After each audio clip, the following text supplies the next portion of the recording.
Assalamu alaikum wa rahmatullahi wa barakatuh. Welcome to Mind Heights episode 145. In this episode, we are live. And you're back. And I'm back from a one episode hiatus.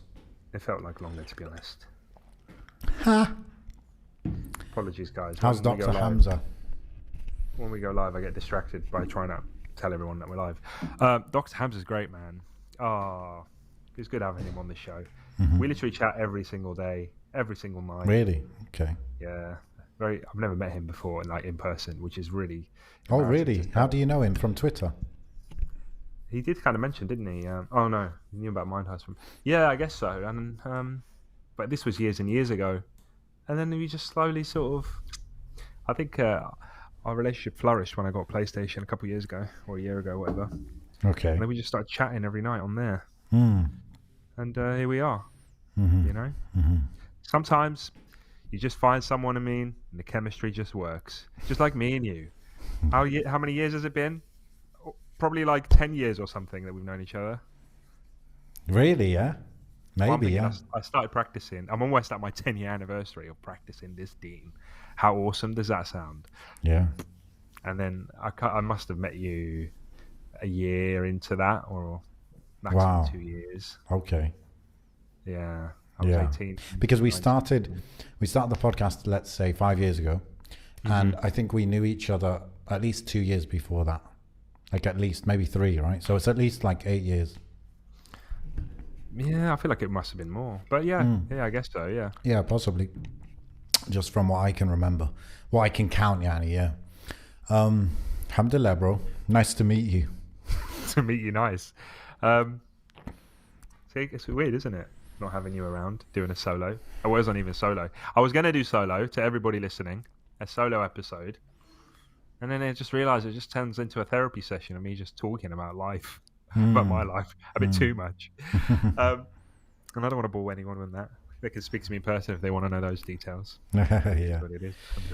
Yeah. You know, obviously the reason that I wasn't here is just because I had, in my family, I had a kind of medical issue. Not with me, but one of my family members. And, you know, I thought it'd be beneficial to mention some little bits about it because, you know, when something serious happens, and this kind of happened to me, I want to say 6 to 9 months ago as well. I had a dream, and I don't want to go into the details of it, but that dream was a wake-up call, and this also was a wake-up call in terms of just, I don't want to be generic, but really just remembering death. Yeah. And you know, when you're in that zone, I'm sure you've been in that zone recently, you know, with the issues you've had, your dad has with his health. And when someone close to you, they get close to death, or they have, you know, they're in a bad situation, or they pass away or whatever, you obviously going to reflect over it. Same with you. If you're in a, you nearly had a very serious car accident or whatever, you do start thinking about, okay, what if that was the end of my life? You know, what would happen? Or sometimes it happens when you pray janazah and you're praying and you just see the body there and you're like, this guy, his book of deeds is closed. You know, this guy now, we're praying on him and he's going to be taken to the grave on his own. He's going to be in there. He's going to be questioned. And all these things, you know, I've mentioned 4 or 5 different scenarios where you're reminded of it. And of course, the Prophet ﷺ recommended we visit the graves as well, which is another way that we kind of interact with death. So it's just so beneficial in terms of, it made me think about getting into that Sahaba mindset, the Sahaba mindset where it's like, death is around the corner. The Akhirah is something very urgent. Being prepared for the last day, it's something very urgent. And we need that more, because otherwise the priorities get a bit messed up, I think. And when the death is there, it's at your doorstep. It's always at your doorstep. But when you can taste that it's at your doorstep, it's a blessing. It's a huge blessing, because it makes you change your, change your priorities and what resources do we have? We've got our time, we've got our money, we've got our like energy and attention, and you start to give a little bit more of those things to things that you feel will help you on Yom Qiyamah, So that was a big benefit. I'm sure to myself, to the person who actually is ill, and to all of us in the family. Even maybe I mentioned it to you, and then it reminded you as well. It's like it's a big one. I mean, honestly, when you told me about your dad, I was thinking more about the empathy of your actual father or your mother being that ill, right? But when it happened to me, it's like it hits obviously closer to home. It's Yeah, of just, course. Yeah. start thinking about them, but then you start about thinking yourself, like, am I ready to die? Yeah. So yeah, I feel like that is actually the state ideally I want to be in, where every day I'm actually really thinking that this could very well be my last day. No, absolutely. Yeah, it made me think a lot, obviously, because the past few weeks, I'm trying to get better with my mic etiquette. But the past few weeks, my dad is just deteriorated beyond what I could ever imagine. It's interesting because, like a year ago, when he was in and out of hospital, I used to think that was going to be it. Like when he would go to hospital or get rushed to hospital back then, I thought, oh, this is it. I'm not going to see him again. And now, alhamdulillah, he's been with us. It's almost been 2 years now since he was diagnosed. But the deterioration that he's in now is I just never imagined it. I think it's beneficial to mention because people will benefit from the reminder, but his ability to speak is pretty much gone. Yesterday I try and go every single day to sit and see him, and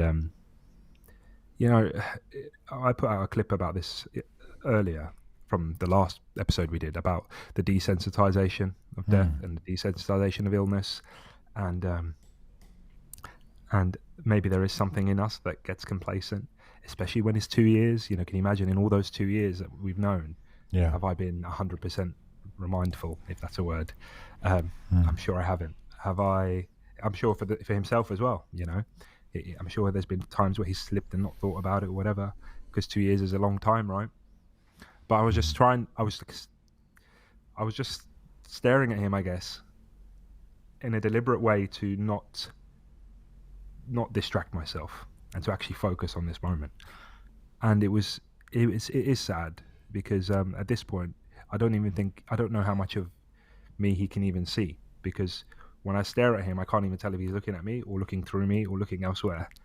And I hold his hand and I help my mum move him and all this stuff because he can't move anymore. And it's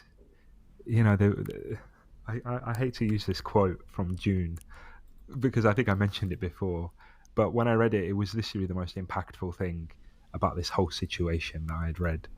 And I'm going to search it because I did tweet it, and it basically summarizes, oh God, am I going to find it?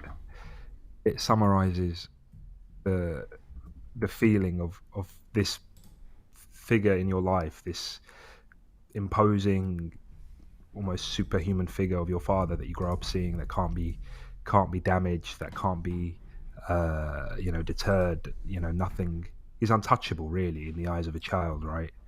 And it's just all gone. Like all of that is kind of gone away because this illness has ravaged him, and it's so hard to accept that. It's so hard seeing him that way. My dad's been taller than me and has always been taller than me. Even as an adult now, I still haven't caught up to my dad's height. It's something that wasn't in my genetics. Yet now, when he's lying in bed and when he needs my help and when he needs to be moved and stuff, he just looks so small. The quote is here: "There is probably no more terrible instant of enlightenment than the one in which you discover your father is a man with human flesh." And that encompasses everything I feel about this situation. And I do feel ashamed that I get distracted because this is the closest I feel I've ever come to really internalizing death. I've dealt with dead bodies. I've dealt with suicides. I've dealt with freak accidents. I've dealt with, you know, I've carried numerous and numerous bodies into uh, body bags. The list goes on, and of course those were reminders. But this is completely another level. Like you mentioned, when it hits home, it's a completely different. I don't know how ready I am, and sometimes I have days, bro. Especially recently, I've had days where I'm like, okay, I think I've got this. I've let all that emotion out. I've kind of spoke to my wife a lot, who's supported me through so much in terms of the emotional side of it. My family as well, my mum, my sisters, we've all been there for each other. And I have my days where I'm like, yeah, this is fine. I can do this. I'm ready for this. And I stare at him because he's in the other room, in the dining room, and I stare and just observe. And then for a split second, you don't notice the cover move. You think maybe he's stopped breathing. And it's like a punch in the gut, because no matter how ready you think you are, that feeling of, oh my God, has it just happened? It blows away every sort of readiness that you thought you could have. And I see it in my sisters, and I see it obviously in myself and my mum.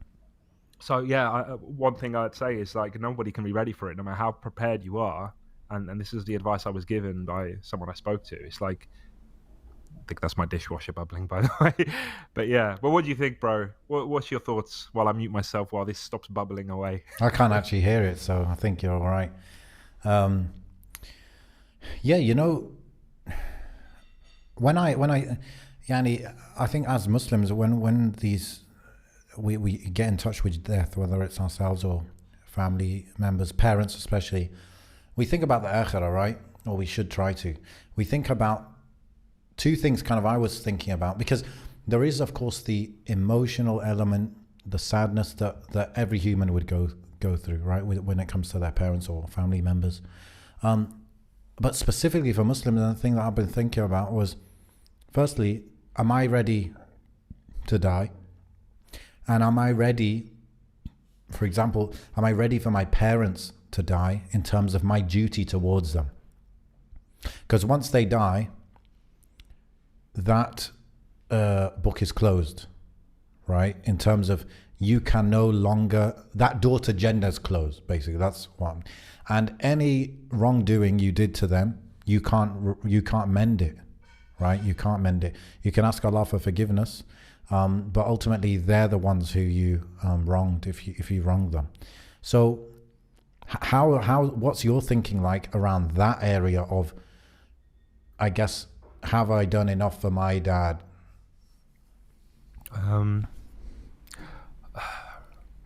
I've spent a lot of years without him, and not really the ability to to do that, and there is a bit of regret there. Although a lot of that was out of my hands, just a situation we found ourselves in. It wasn't by choice. Yeah.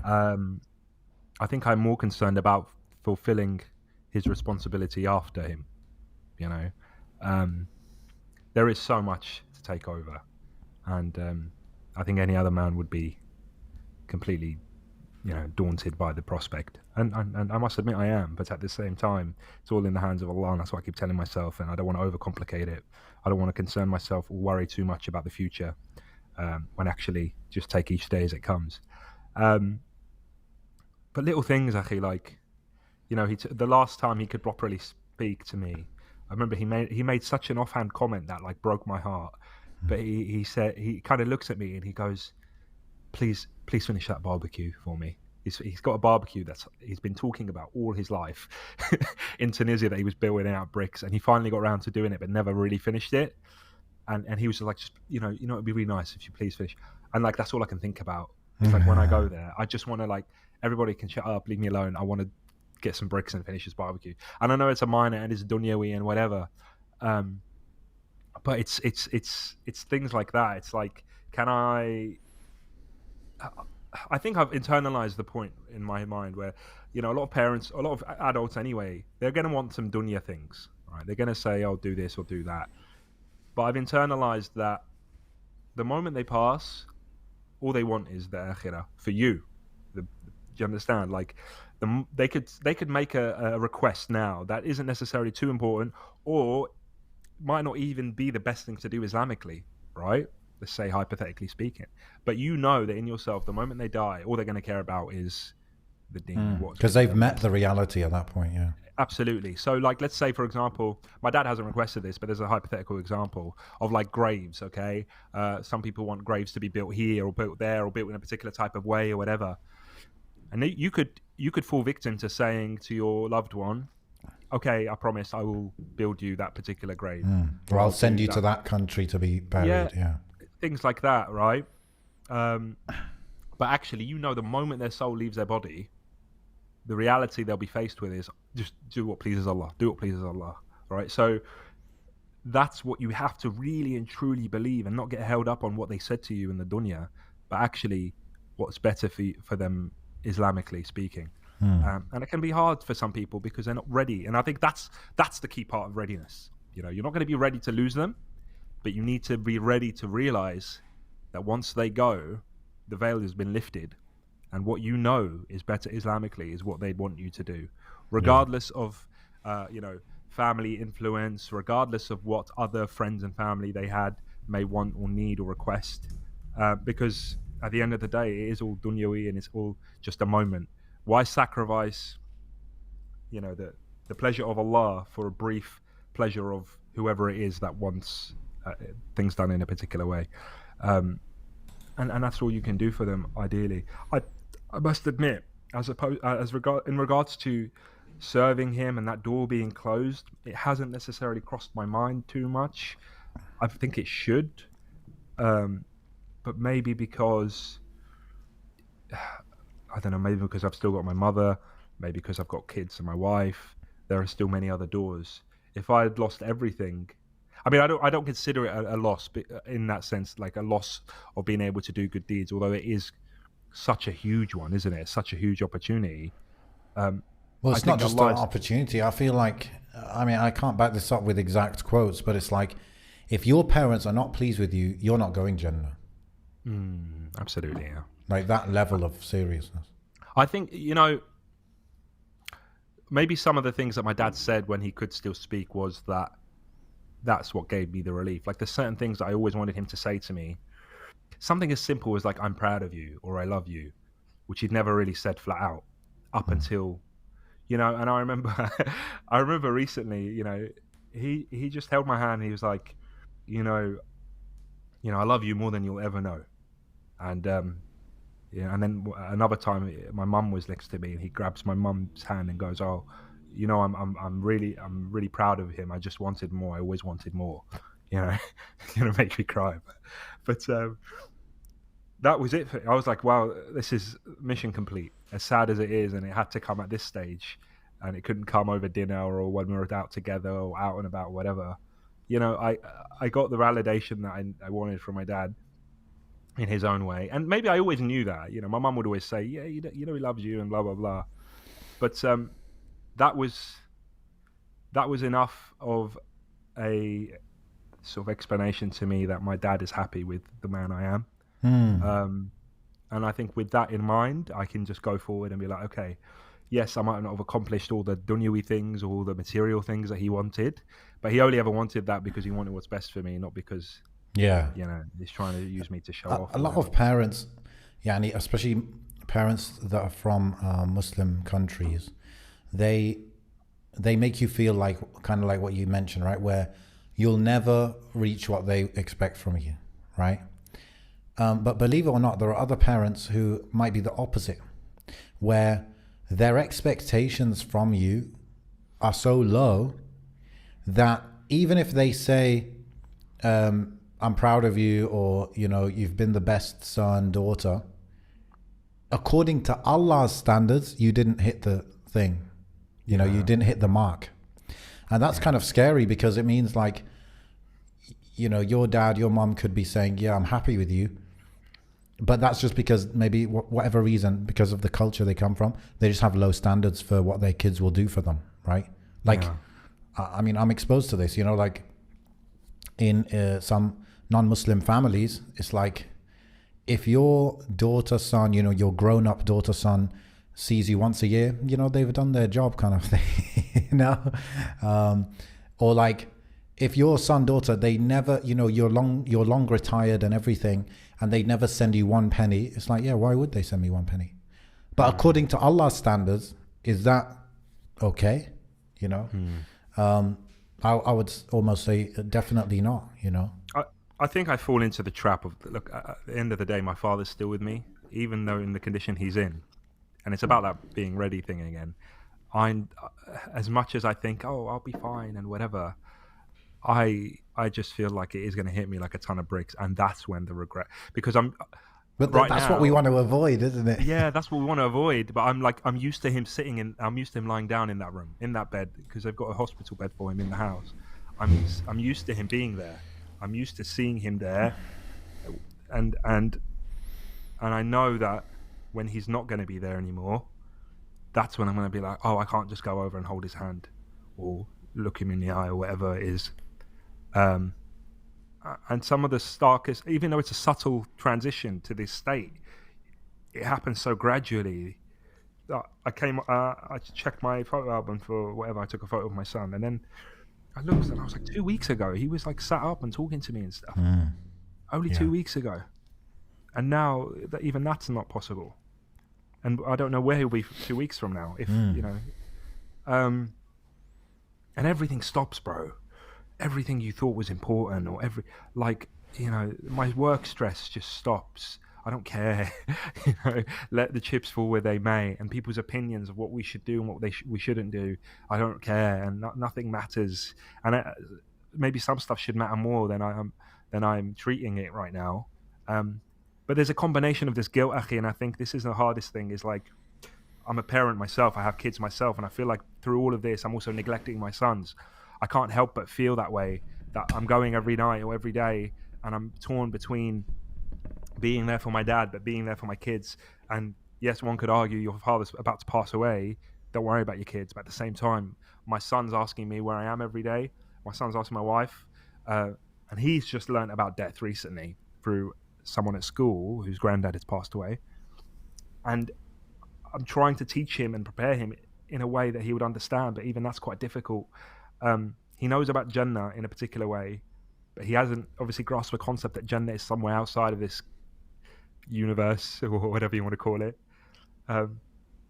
So he said to my wife, is Baba gonna grow old and die? Is Baba getting old soon to die? And my wife's tried to explain, like, everybody gets old and everybody dies, but then we'll go to Jannah. I haven't got to Jahannam yet. We'll leave that for another few years.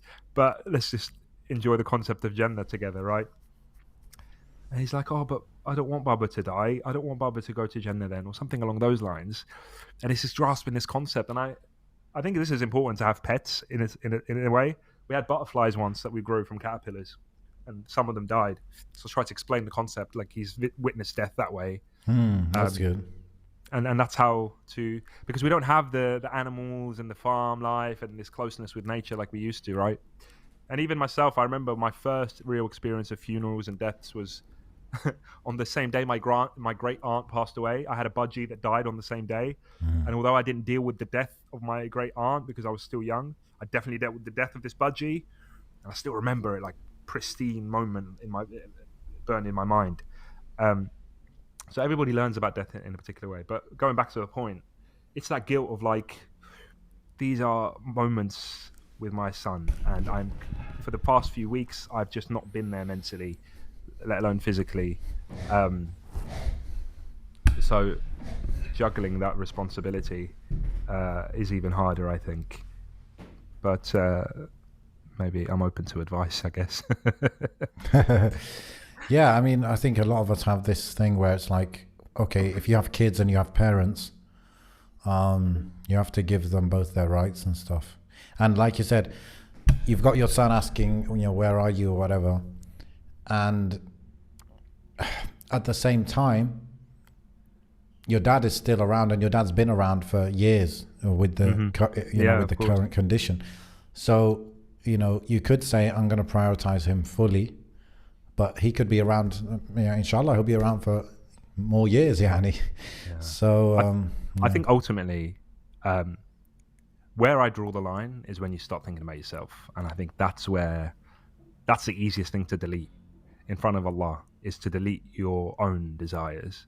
It's difficult, I believe Allah is merciful, as He says He is, and I believe Allah gives us leeway in when we try our best. It's easy to say, yeah, I've got two responsibilities here. I'm trying my best to juggle them. I think Allah will understand that. But I think when you insert your own needs and wants in there, and you add a bit of selfishness in there, and you're like, I'm not going to go see my dad. I'm not going to go spend time with my son. I'm going to go out with the lads because I want to have fun.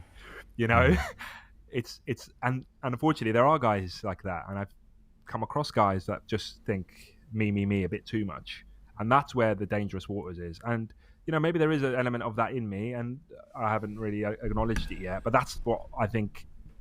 The focus on deleting anything should be that. It should be the deletion of the self in that regard. And we speak about this time and time again about, men that aren't of service to their family are essentially useless.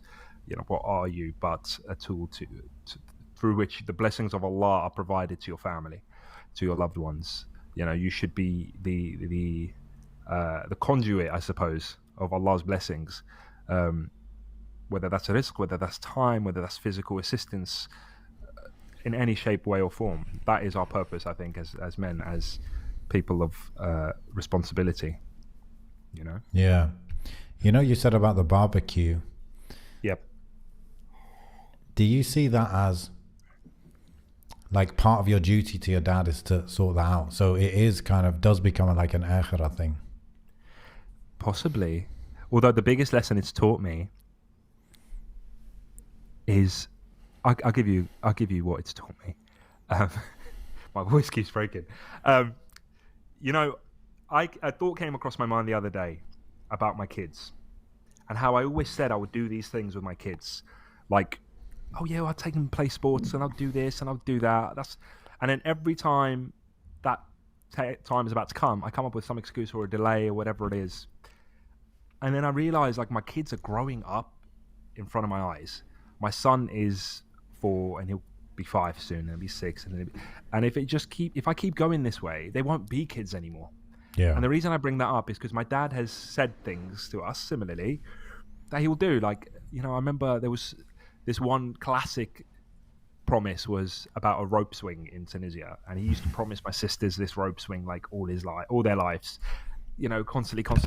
Oh yeah, I'm gonna do it, and they're like 21, bro, 21, like. They're women now. Ain't none of us going to use no rope swing, and it still hasn't been done. And this barbecue, similarly, it was just next year I'll do it. So that's what it's taught me. It's taught me like your kids won't be kids forever, and the stuff that you keep pushing back and you will do. And I'm still not saying that I've internalized this lesson. There's still a lot of things that are on the back burner that I should probably do. But it has definitely brought that home. It's like how long can you keep saying next week for or tomorrow for? And ultimately, I'm extremely blessed because his father was my granddad died in a car crash just like that, like nobody knew, accident. He was hit by a car. I've had the luxury of having my dad with me for the past 2 years non-stop. And as sad as our family were the other night, my mum said it. She goes, "Oh, Allah loves this man a lot because look at the blessing he's had of being able to be non-stop with his kids, with his daughters, with me, with his wife, my mum, for the past 2 years, undisturbed. No, it used to be, oh, I've got to go back to Tunisia. I've got to go and sort this out. I've got to go to work. And it's just been non-stop with family, right? What he's never really had the opportunity to have. And also, like, let's call a spade in the sense that the biggest blessing that's come out of this is the fact that he started praying, akhi. Allah subhanahu wa ta'ala gave him an opportunity and a warning sign, one of the greatest warning signs. This is your time is running out. Turn back to me, basically. That's the biggest lesson out of all of this. So really and truthfully, maybe that's why my concern is faded. I haven't got that kind of concern because to me he's like a newborn baby in the sense, like, all the mistakes or whatever, he turned back to Allah and made repentance, with only a At the year right time, two yeah. left. Yeah, When two Allah gave years him the left. chance to, in a way, in a very direct way, Absolutely. yeah.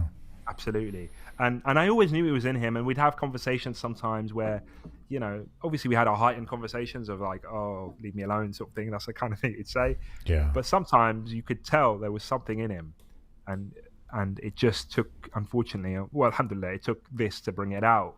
But you know what? Look at it in positive ways, isn't it? Like this It's pain worth that you're it, going through. Yeah, it's inshallah. expiation, and I just say, you're getting our seat warm for the akhirah, inshallah. If you're destined to go first, then his biggest act as a father is to be the biggest reminder for us of death. You know, that's the thing he will leave us with, and in fact, that's probably the most valuable thing, is to be a reminder for your kids that, hey, I've gone, and you shall soon follow. And I think it's a phenomenal sort of thing to go through. And like I said at the start, am I ready? I don't know. But even like you said about your experience that you'd gone through, completely out of the blue, and you just don't know when your life will be turned upside down. And suddenly, I'm sure you agree, nothing really else mattered. Rightfully so. There's so much stuff you just put to the sidelines. I just an additional comment on that. I don't know how much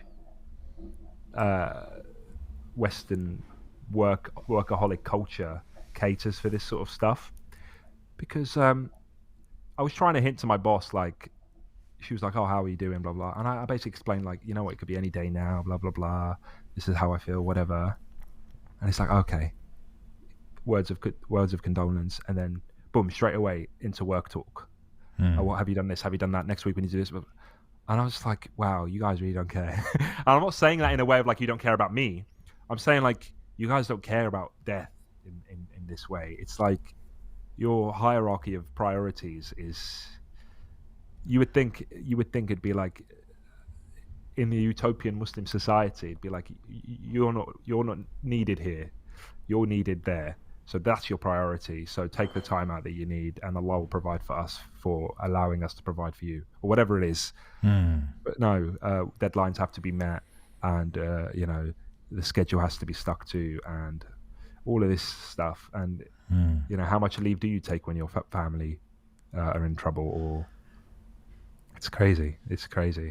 I had a family member who took some leave because he'd gone through some really difficult things, came back, and they had issues with how much leave he took. So he went to sack him, basically. That's the nutshell of the whole thing. It's like, wow, society really doesn't care. And when I say society, I'm talking about the people that just want to make some money and they don't care about the little guy that's working for them, the employees, right? It's crazy, Yahi. It's crazy. Yeah. Actually, I said there were two things that I focused on. One was my akhirah, one was their akhirah, because if your mother, father can pass away, and obviously we never know, but you're confident of their akhirah, you're confident of their iman, of their this, of their that. There's no like major sins. For example, some people's parents pass away and their parents have a mortgage, or, and that's really distressing, I think. It would be, like that. I don't know how I could deal with that, really and truly. If my parents pass away and there's nothing like that I know of, it's much more comforting. It's much more comforting, and it's a comfort that non-Muslims don't have, right? We have yaqeen that, they were Muslim, they passed away on iman, they didn't have any major sins that were there, alhamdulillah, and we're left behind as one of the 3 sadaqah jariyah to, continue it for them. So that's another thing that I was thinking about. It's like, okay, have I served them well enough, right? That won't be a major barrier in me going Jannah. And then what about them? How are they? How's their akhirah gonna be, kind of thing? Because wallah, bro, like, life is short. Like, really, it's short. And Allah said 1400 years ago, Allah revealed in the Quran that they see it far and we see it near, the day of judgment. And it's so close. It's so close. And, that's why when we are thinking of death, it's thinking of, Yawm al-Qiyamah and what our state will be and what our loved one's state will be. You know, I think it's important to have that balance, isn't it? I definitely feel like I truly sway or lean towards maybe Allah's mercy more than I balance it with Allah's wrath, and yeah, me too. maybe You that know, makes me complacent, but I feel so. I don't worry too much because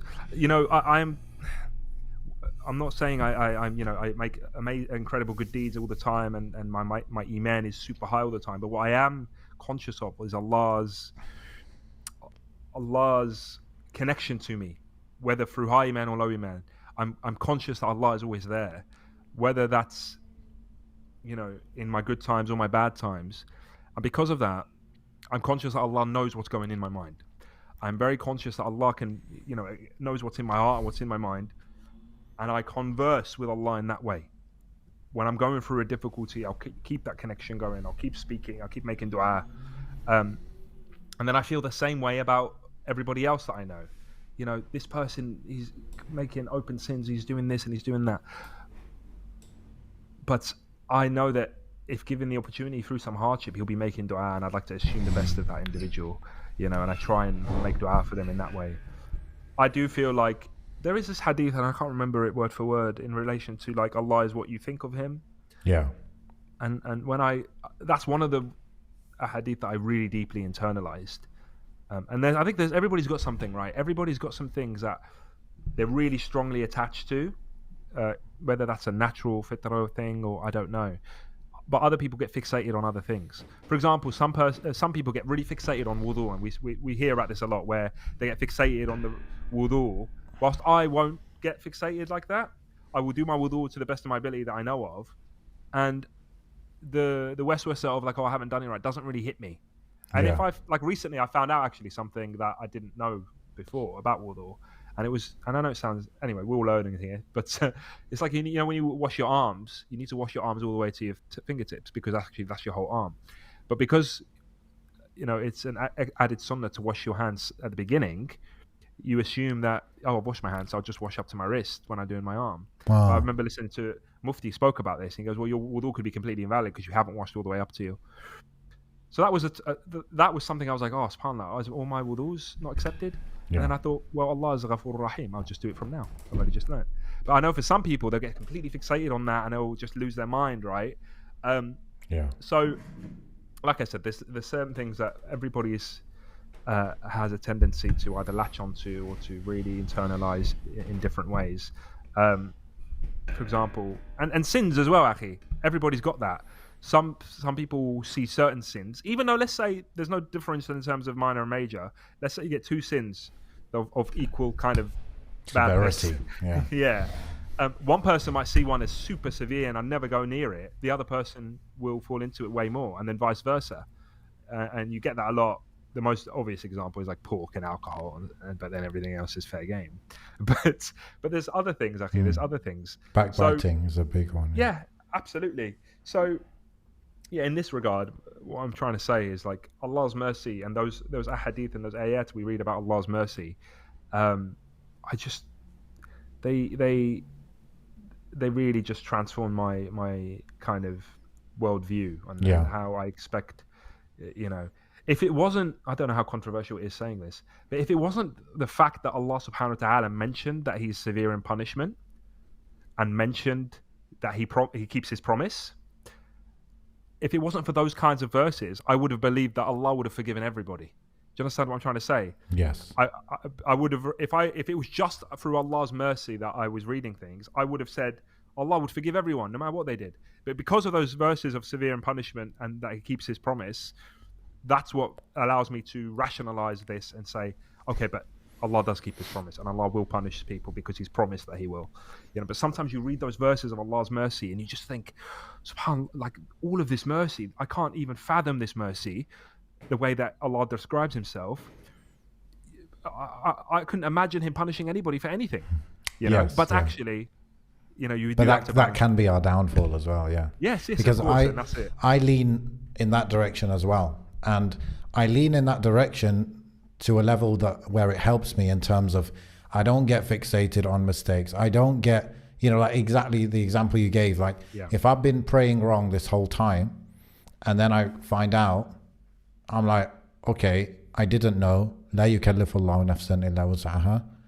From now on, I'm going to do my best. You know, Allah will judge me based on my knowledge, based on this and my actual context. But and that helps me to go forward, to propel myself forward. If I went the other way with that example, if I went the other way, I would actually, it would be the opposite. It wouldn't be good for me because I'd be fixated on the past. I'd be worried. I'd be negative. I might even start thinking negative of Allah, right? However, and I said this like maybe a year ago on, I think it was on Faisal's YouTube channel where you're doing a live stream and stuff. And I said, I actually lean like very much towards positive, like basically positive. However, you know, 6 months ago, whatever, I was reading this book, Sheikh Ahmed al-Sayyid. He has a book it's actually an Aqidah book, just about what we believe and stuff. But one section, of course, of our Aqidah is about what we believe and about the Akhirah.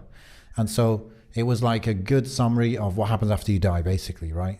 And reading that and going through that, every single step from when you die till you go in Jannah or Jahannam, yeah, every step laid out, that is something that I realize that is the balance to me, to the way I kind of naturally lean, right? So now I know that I probably should read something like that every quarter, you know, every 3 months or something. Yeah, you're right. Because reading that, you know, that, and then the dream I mentioned, and then what just happened like last week, these things have been serious, like major wake-up calls for me to change my life, or to think of, okay, yeah, I need to start doing that, or I need to find a way to do more of that. Yeah.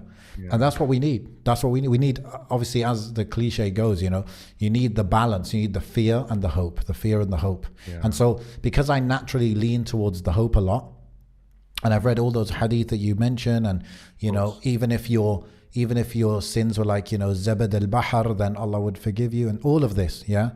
And Allah is more merciful than a mother is to her child. All of this. Yeah. Like, would that woman throw her baby into the fire? No way. Well, Allah is more merciful than that, right?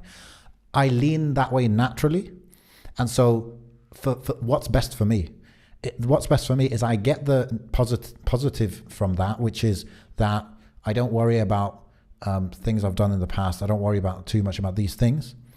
So I take the positive, but then I need to take the other positive of the fear, which is, okay, you'll be asked about this. Okay, you've been praying 5 times a day for 20 years. How many of those are accepted? Is anything you do accepted? How's your ikhlas? Do you have riyah? Are you showing off? Are you doing this? Is this even for the sake of Allah? Are you doing it just to feel good about yourself, or because of Allah? You need that questioning to balance it. And so I think a good like shortcut is like just reading about the Yawm al-Qiyamah, because it really makes you take it a lot, you know, very seriously, you know, with the detailed kind of description. Yeah, because it could be that the positive and the mercy, all that does for you, it's good, but it will make you make istighfar, and it will make you do your obligations. Okay, but what pushes you the extra mile of abstaining from sin, so you don't even need to do istighfar because you've abstained for it, and then doing good deeds on top of it because you're conscious that you need to cancel out or erase your bad deeds. Yeah. You know, and I think, and that's, you know, and everybody should self-reflect. And I could self-reflect now in my mind, but I could say, you know what, I need to do way more good deeds than I'm doing. Like consciously, like, all right, I'm going to actively do something here that's beyond just an obligation. You know, clap for me. I did my obligation. So what? You know, I should do more. I need to do more. I need to tip these scales in my favor. So yeah, you're right about that. And because what else is the point of life? Yeah. Like, absolutely. I feel like sometimes the way I approach life is, I want to go Jannah, but I want to enjoy life. And maybe that second thing is really not that important, right? Absolutely. And it's moments like this that puts that into perspective. You know, it's interesting how sorry, I was checking the stream. Sorry, yeah, it's interesting how when you are in that state of like, you know, Allah is watching you and you're in that moment and you've got that connection and your iman is high, just Allah facilitates for you, and you know that everything that's happening around you is because Allah is doing it, because Allah is controlling it. you know, I'll give this example, and there are no coincidences, and this is all. It's a minor example, but I just remember, like, I'd set my mind to like doing some khair, and I'd set my mind to like, okay, all of this stuff that's happening is a reminder, etc. And I remember I was driving my car, and I was trying to put some Quran on my phone, on my watch through my car, Yeah. and I was like, I just want to listen to Surah Rahman. I said, Ya Allah, I want to find Surah Rahman. I just flicked like that, and it popped up, and straight away, like, no. And I'm not saying, oh, I performed a miracle. Allah. No, what I'm saying is, like, in that moment, I was like, yeah, exactly. I just thought, yeah, I made dua, Allah answered it. That's as simple as it is. Yeah. It's not like we're throwing letters in the wind and we're hoping for a coincidence. Mm-hmm. There are no coincidences. You make dua, Allah may answer. If Allah doesn't answer, there's a reason for it. It's simple as that. But we get swept up in the dunya. We get swept up in the atheistic kind of narrative.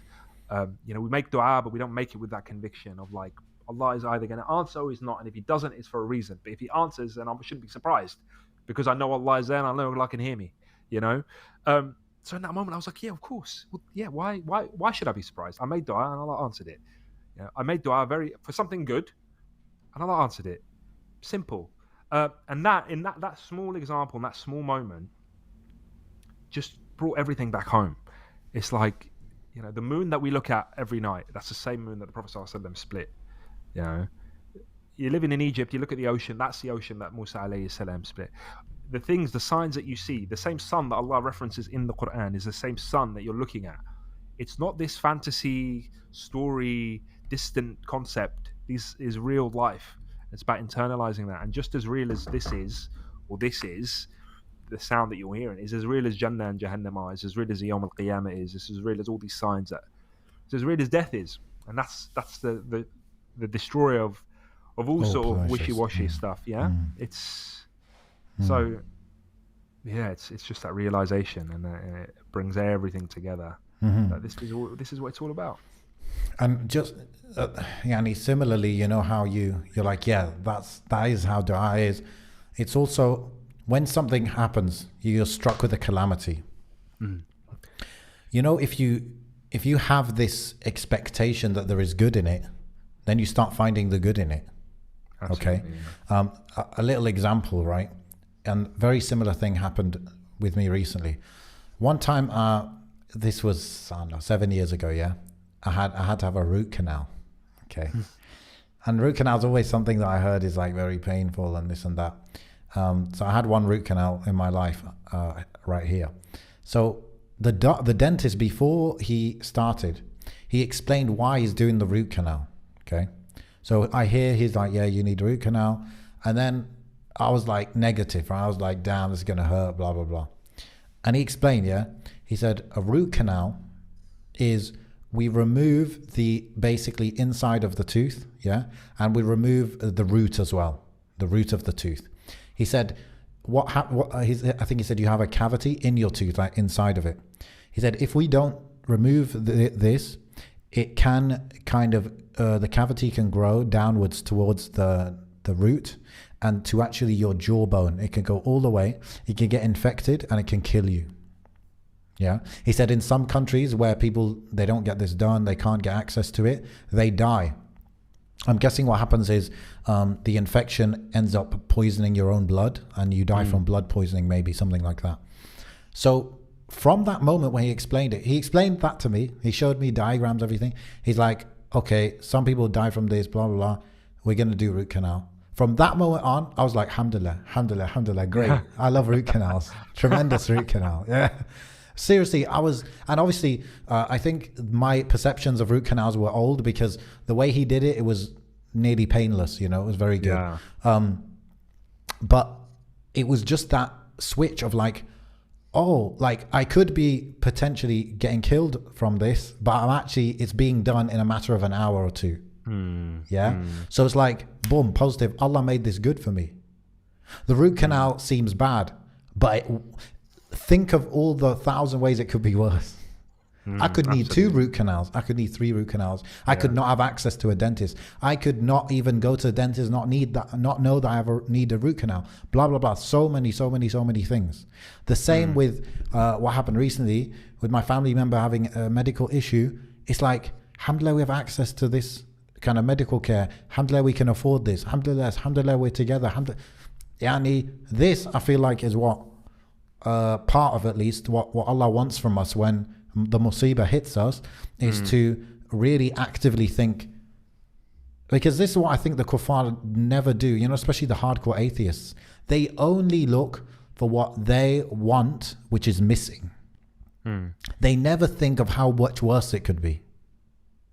And your protection from the unknowns is like infinite, infinite. Like, I could get bitten right now by a mosquito, get malaria, die. Yeah. Right. And that idea of how I could die, there are millions of those possibilities. And this is part of, like, gratitude, is thinking of the things that are not happening to you that could be so bad. So bad. Oh, my mum is sick. At least I spent 40 years of my life, 30 years of my life, whatever, with my mum. My mum around.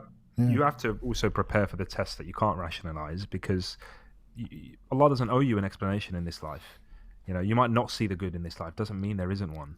And you have to be able to have that faith and trust that Allah knows better than you. Yeah. Because the good that comes out of you, of this situation, could affect someone on the other side of the world, and it was for them. Or something like that. Something basically so far from you, so far removed from you, the benefit, the butterfly effect of whatever happened to you is so far removed that actually you wouldn't know until Yawm al-Qiyamah, or until the afterlife. Yeah. And it's kind of for our benefit that we can find these positives, right? It's really for our benefit. It allows us to make our way through difficult times. And also it's a form of gratitude to Allah. So inshallah, we're rewarded for that and stuff. But it's for us, you know what I mean? It's not like, it allows Allah to justify. Allah doesn't need to justify. You know? I think one other lesson I wanted to get from all of this, and it's good that we're talking about death in this way, but I've realized we all suffer from the main character complex, and I bring this up quite a few times, but in relation to death, it's more than any. And I don't know if we ever spoke about this on Mind Heist, but imagine all the films you've seen, the books you've read, the main character, if they're going to die, the camera focuses on them, everything focuses on them, the cinematography is all on them, everything's, you just know this character's going to die now because the story's revolving around them. But you hear it all the time, Akhi, don't you? Of all these people that die every single day just like that. No fanfare, no big preparation. But we don't think it's us because we're the main character in our lives. I always think that I'm going to die in a way that, maybe similar to my dad, like my family's all around me. But I heard today of a brother maybe around my age that just died like that. No preparation, what's stopping that from being me? Every time I jump in my car and I drive to my mom's house, it's about a 20-minute drive, and along the way I drive is a cliff. I drive on top of a cliff, and I remember one time at work somebody had actually crashed their car and fell off that cliff and died. And I always think to myself, like, wrongfully, I always think, well, today this drive that I'm going to my mum isn't going to be the day I die, because wrongfully I'm thinking my death is going to be a cinematic, a prepared one, a one that is orchestra suitable, in the background, violins for the story of my life, because I am the main character, right? But no, not at all.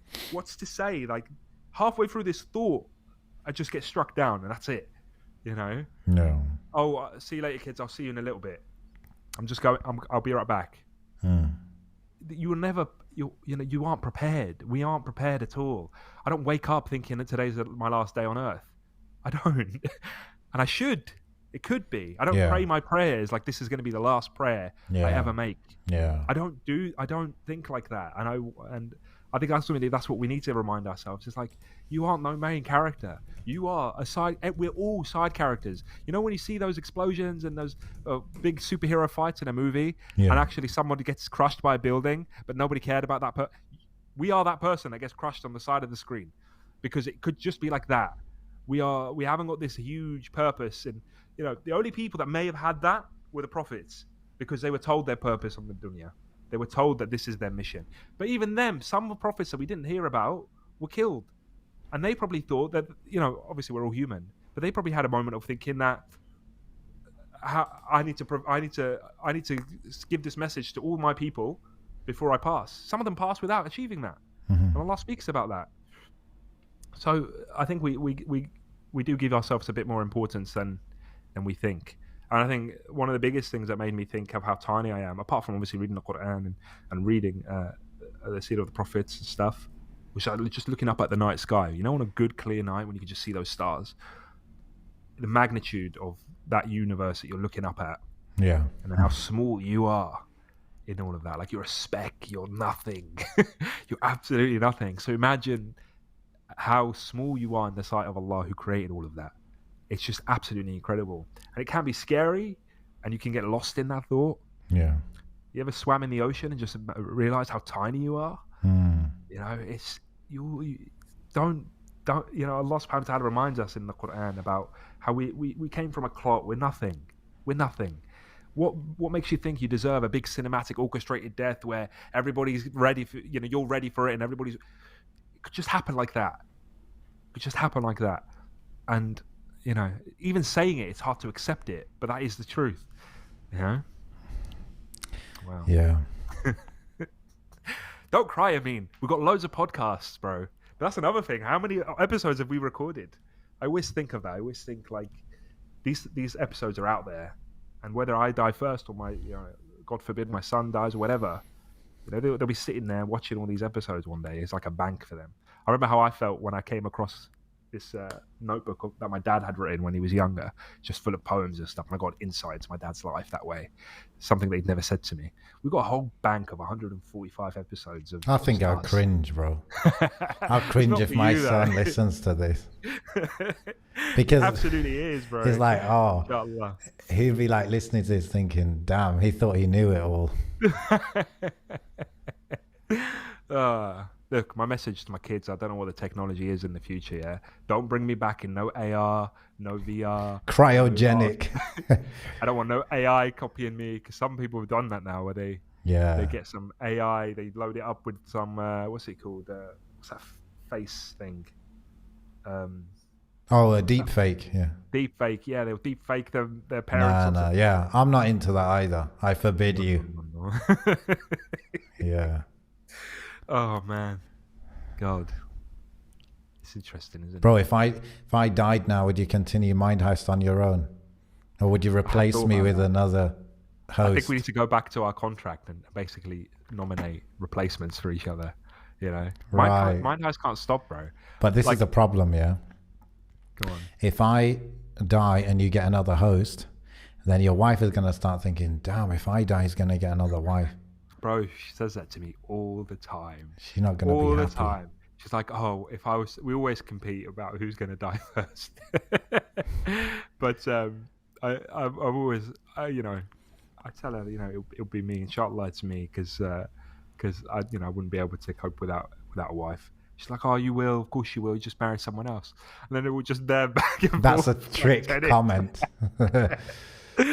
But that's yeah, a man, trick alhamdulillah. comment. Alhamdulillah, bro. Alhamdulillah, we can have these reminders and we can share them with the listeners and stuff. Because ultimately, some of that khair that you mentioned is being able to share that reminder and have something of substance to share with others, so that they can actually think as well. Hopefully, bro. I mean, depending how old my kids are when I die, I want to be like a living role model rather than a talking one, if you know what I mean. Like I want them to learn from actions, not talking. I think that's better, because talking is easy, honestly. And it's like, if my sons, if they see me like working hard and whatever, being polite and keeping to my word, like, that's important. Yeah, they're going to be able to see through all of the nonsense one day, aren't they? For sure. They're going to see all that stuff that you said in the chat, and it's going to be like, you didn't do any of this They'll stuff. be like, but you didn't do any of that. Yeah. And that's the danger of online personas, and obviously having some sort of content that you put out online. Yeah. MeTube on the comments. Trust in Allah that your du'as are answered, and not always in the way we expect it. Absolutely. Absolutely. MeTube is one of our greatest fans. Comments on every video. Yeah, mashallah. I don't know who it is whatsoever, but I noticed you. I noticed you, MeTube. I guess it's a he because he said lads. No, I don't know, bro. That means it's a he and it's from the UK. Could be wrong. We're going to get proven wrong now. MeTube, turn on the super chat. I don't know about if we can put super chat with our channel at this level, but I'm not into that. You know why? Because I think YouTube takes like 30% or 45% or something of that money, and I'm not into that. There's PayPal on the website instead. Amin wants the whole pie. I mean, I'm sure anyone giving to us doesn't want to give part of it to YouTube, you know. But yeah, we got PayPal on the website if you're really that interested. Yeah, man. I feel like we should end it here.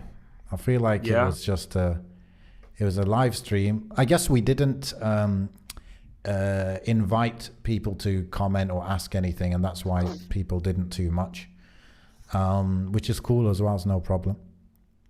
And inshallah, next week we'll be back with maybe some of those topics that I didn't cover in the previous one. We only went through like half of those. Yeah. So make dua for us. Make dua for us, for our families, for our, one dua I really like and I always try to make is Allahumma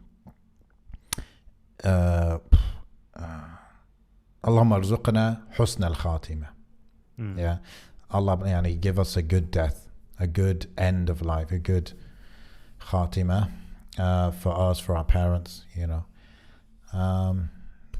I like that one because I mean the your death is the way you die, it's like a symbol of how you live, and sometimes honestly this is like the way you got to put your akhirah glasses on sometimes, because for example Ahmed Didat, one of the what do they call it, there is one of the goats, evangelical, one of the Muslimist goats, bro, of dawah. Yeah, seriously, one of the goats, one of the top, the greatest of all time. Yeah, the top 10 dead or alive. Yeah. He actually had a very prolonged death, I hear. He was paralyzed for the last few years actually of his life. And from a non-Muslim point of view, from a non-akhirah point of view, you could say, oh, that's so painful. I mean, you have this whole concept of euthanasia, right, where you basically kill someone. If it seems like they're going to die soon, or their last few years or whatever are going to be painful, then you just kill them now, but for Muslim, it's like, okay, purification. Okay, time for tawbah. Okay, time to just focus on akhirah. You're paralyzed, right? You're paralyzed. What are you going to do? But focus on akhirah, focus on your istighfar, tawbah, this and that. So we can see it as a blessing. Likewise, a quick death where it's like shahada, again, that could be quick. So, it's all khair for the believer, alhamdulillah. Inshallah. Oh, we've gone deep down the rabbit hole today. But we've got a lot on, and we want to share that with you. And I hope Mind Heist for you guys is what it is for me, which is an opportunity to sit and reflect. And sometimes you don't get the opportunity to sit and talk to anyone. I don't speak to that many brothers a week, or get those reminders that I need, whatever.